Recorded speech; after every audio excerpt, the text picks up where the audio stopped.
दोस्तों, आज हम सीखेंगे IRCTC द्वारा कैसे रेलवे पास कॉन्सेशन से टिकट निकालेंगे। तो जैसा आपको IRCTC पे रजिस्टर्ड करना पड़ेगा। मैंने ऑलरेडी रजिस्टर्ड किया है।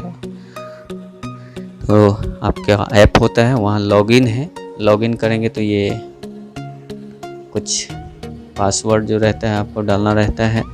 उसके बाद कैप्चा डालेंगे और लॉगिन पे जाएंगे तो ऐप आपका ओपन हो जाएगा IRCTC का। तो जैसा ये आप ओपन हो रहा है, ये IRCTC पे जाके हम प्लान पास जो हमारा जर्नी डेट है उसको करेंगे। कहाँ से कहाँ जाना है मैंने ऑलरेडी पहले से ऐप किया था और कौन से डेट में है, हम डेट को सर्च करेंगे जिस डेट में आपको जर्नी करना है। जर्नी का डेट ऐड करने के बाद नीचे एरो के पास देखिए आपका रेलवे कॉन्सेशन पास का जो ऑप्शन है उसे टिक मारेंगे और सर्च ट्रेन करेंगे।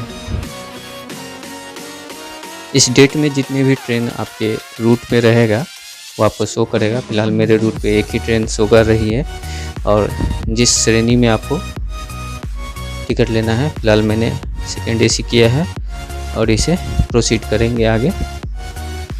प्रोसीड करने के बाद कुछ इस तरह का इंटरफेस आपको ओपन होगा जिसमें आपको पूरा चीज़ दिखाया हुआ है कि किस डेट में जाना है। यहाँ पर ऐड नेम का ऑप्शन है।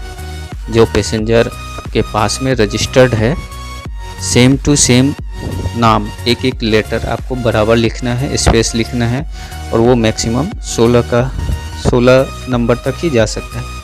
16 से ज़्यादा नंबर ये एक्सेप्ट नहीं करता है। तो आपको ध्यान रखना है कि जिस नाम से पास निकाला है सेम टू सेम जो भी उसमें रजिस्टर्ड है वही नाम इसमें लिखना है।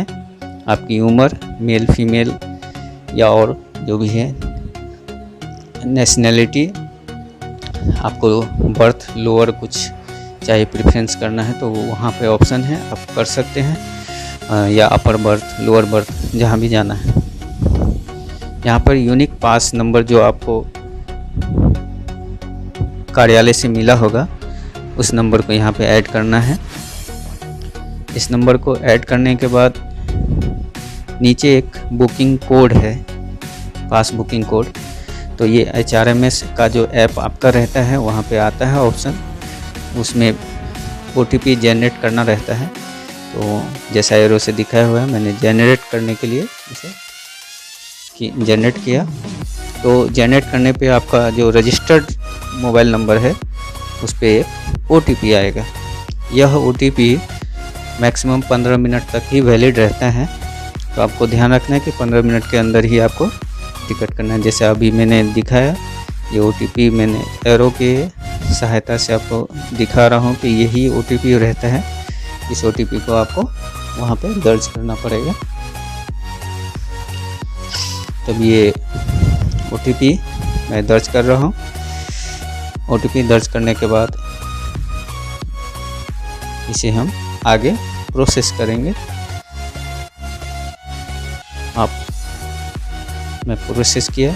आप फिर से अगर कुछ अलग नाम डालना है, एक पैसेंजर, 2 पैसेंजर, 3 पैसेंजर, 4 पैसेंजर, जितने भी पैसेंजर का टिकट निकालना है आप निकाल सकते हैं। ये प्रोसेस मैं आपके स्क्रीन पे थोड़ा फास्ट कर दिया हूँ ताकि आपको कम समय लगे।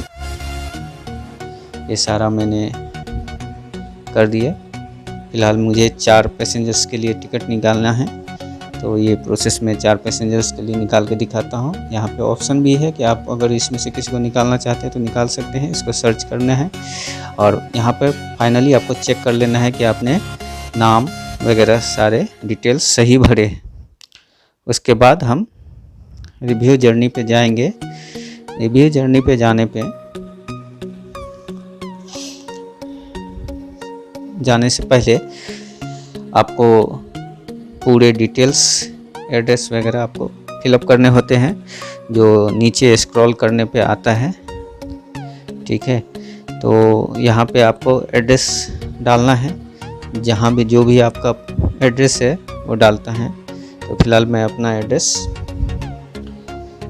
डाल रहा हूँ और इसके बाद मैं पूरा एड्रेस तो नहीं भर रहा हूँ, आगे मैं केवल बहुत सारा ऑप्शनल है, आप भर सकते हैं, नहीं भी भर सकते हैं। पिन कोड डालिए आप, वहाँ पे वो सिटी स्टेट वगैरह सारा वो एब्जॉर्ब कर लेगा। तो मैंने कर दिया है। नीचे देख रहे हैं पेमेंट मेथड, आप UPI से कीजिए, गूगल नेट बैंकिंग से कीजिए, वो सारे है। तो मैं ऊपर से अभी पूरा चेक कर लेता हूँ कि मैंने जो डिटेल्स भरे थे, कहाँ से कहाँ जर्नी है, कहाँ से कहाँ मुझे किस डेट में जर्नी करना है, और सारे तो मैंने कर लिया है। उसके बाद रिव्यू जर्नी डिटेल्स पे जाऊँगा। जाने के बाद कुछ इस तरह का आपको ओपन हो जाएगा, ये थोड़ा टाइम ले रहा है।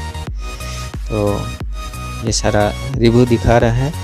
तो मैंने पास पे लिया था इसलिए यहाँ पे 0 दिखा रहा है, और टिकट्स के सामने में है प्रोसीड टू पे। कौन सा नीचे एक कैप्चा आता है, जो ये आपको कैप्चा में SL में सिप का जो दिया हुआ है LIC का, नीचे जो मैंने एरो से आपको इंडिकेट किया है, इसको सेम टू सेम कैप्चा सही ढंग से हमें भरना रहता है। लेकिन अगर हम गलत करेंगे तो क्या होगा, वो भी मैं आपको दिखा देता हूँ। तो ये मैंने अभी फ़िलहाल कुछ गलतियाँ की है।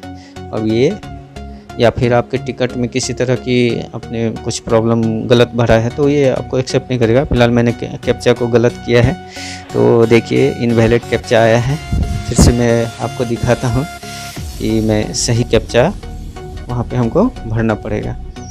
तो मैं उस कैप्चे को जो एरो में है एकदम प्रॉपर आपको उस कैप्चे को सही ढंग से भरना है, ताकि आपका प्रोसेस पूरी तरह से सही जा सके। तो ये भरते समय आपको एकदम पूरा ध्यान देना है कि आप जो नाम उम्र वगैरह से है सारे सही होने चाहिए, नहीं तो वो कैंसिल हो जाते हैं। तो मैंने कैप्चा किया, अब प्रोसीड टू पे पे जाएंगे। अब ये मैंने सारे डिटेल्स सही भरे हैं तो ये एक्सेप्ट कर देगा, आपका PNR जनरेट हो जाएगा। तो ये इसमें कुछ क्षण लगते हैं जनरेट होने में। ये जनरेट होने के बाद पूरा टिकट आपके पैसेंजर्स का पूरा ब्यौरा आएगा। ये दिखा रहा है कि अभी एक्सेप्ट हो गया, पूरा ब्यौरा आएगा। यहाँ पे सारे पैसेंजर्स के नाम पे आगे जो भी जितना अभी फ़िलहाल वेटिंग में है पैसेंजर्स का, और ये आपका टिकट जनरेट हो गया, PNR जनरेट हो गया है। तो टिकट के टॉप में आप टिकट को डाउनलोड करने का ऑप्शन और शेयर करने का भी ऑप्शन है, तो ये आप कर सकते हैं। तो आज आपने सीखा कि किस तरह से हम IRCTC द्वारा टिकट निकाल सकते हैं। Thank you.